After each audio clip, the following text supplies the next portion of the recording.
if His Honor means domicile or residence. And the sponsor said that he is just following what is contained in the Maritime Labor Convention.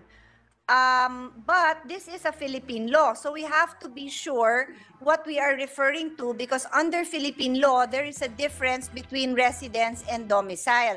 And the obligation of the Philippine government will be affected if the person does not return to the domicile.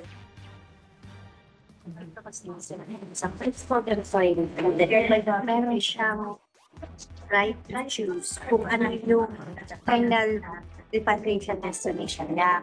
Okay. It's either the point of hire or point of domicile. Point of domicile is permanent.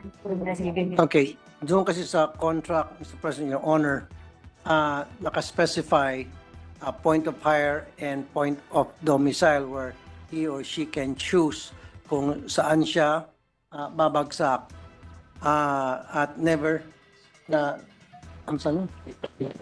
Actually, Kung saan siya babalik in case of repatriation, because we're talking here of repatriation.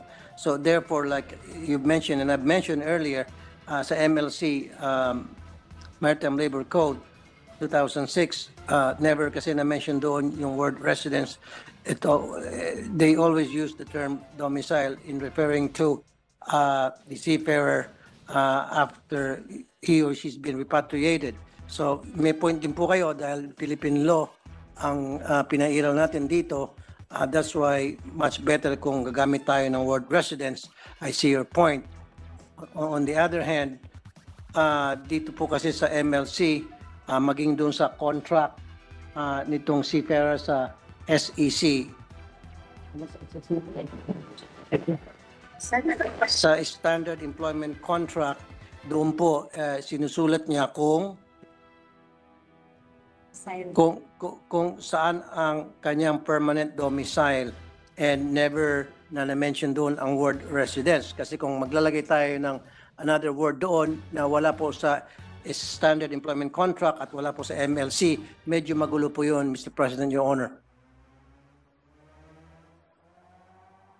Well, Your Honor, magulo din po yon if under Philippine law, you do not provide for clarity if you mean domicile or residence. What do you mean, Your Honor? Okay. What is your intention? At to what point will the Philippine government be responsible, domicile or resident? What is the intention of His Honor in the draft? Oh, the residence or the address given by the okay, the domicile is same as the address given by the seafarer when he signed his contract doon po sa SEC, Standard Employment Contract. Doon po nakalagay yung kanyang exact address under the word domicile. Ganon din po doon sa MLC, yung word domicile ang means na yun po yung kanyang place of residence. And again, I would like to put it on record na I see your point, Your Honor, na this is Philippine law we're talking about. Dapat under Philippine law, gamitin natin yung word residence.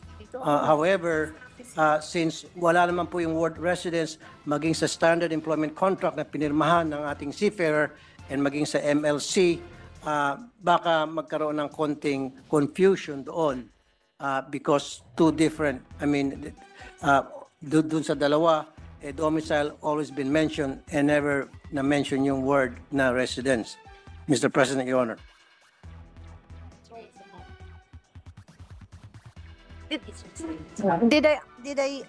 Do I remember correctly that in the first part of His Honor's answer, he said in the Standard Employment Contract, he would indicate as his domicile his what? What did His Honor say? Place of residence, place of permanent residence? What was the statement made?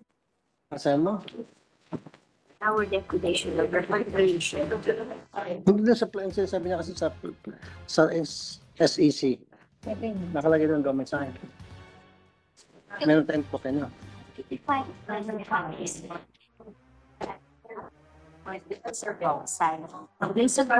Saan din sa SEC to? Okay. Your Honor, sa kanyang standard employment contract, again, dun sa part ng repatriation, it refers to the process of returning seafarer to the point of hire or the seafarer's place of domicile. Yun po yung nakaspecify doon sa SEC, Your Honor. But earlier, Your Honor, you said that the SEC states the domicile as something. You said that. What was that? I'm just asking for His Honor to repeat that, because I will try to help His Honor clarify the intention. If he just repeats, what did you say, permanent residence or current residence? The place of domicile is the address written by the seafarer as his place of residence. Okay. Listed in the standard employment contract, he or she states there his place of domicile as his home address, Your Honor. Okay, Your Honor, what I am trying to explain is under Philippine law, there is a difference between domicile and residence. So in your standard employment contract, if a seafarer will indicate a particular address and it says domicile, then that is different from residence. If it says residence, then that is different from domicile. And I would insist that Philippine law would govern. So the obligation of government is affected if he will not be able to return the seafarer to the place of domicile, because that is different, that could be very different from the place of residence. So it is important that His Honor tells us what is the intention. Where do you want the seafarer to be returned? Okay. I thought, Your Honor, my team already talked to your team and they already agreed on that matter. Your Honor, it is the sponsor and I who will agree. No, yeah, I understand, Your Honor, but for the sake of brevity or for the sake of na para mapaiksi tayo and Pero kailangan ho nagkakaintindihan tayong dalawa. magkakaintindihan tayo, Your Honor. Magkakaintindihan tayong dalawa, Your Honor. Bakit natin pinag-aawayan yung domicile and Ito natin pinag-aawayan. place of Iwanag residence? ko lang po ang use of terms natin because they have significance, Your Honor. What's the significance? What is the significance, Your Honor? What's the significance of domicile and place of residence? I What's so think, Your important? Honor, your lawyer should be the one informing you what is the difference of domicile and residence. I've already been pointing out that there is a difference. If your team cannot But Your Honor, like I said, under the MLC convention provision, domicile refers to the home address, and in the SEC, it's the same when the seafarer filled out his SEC form, place of domicile there refers to his address. In the MLC and in the SEC, domicile means home address.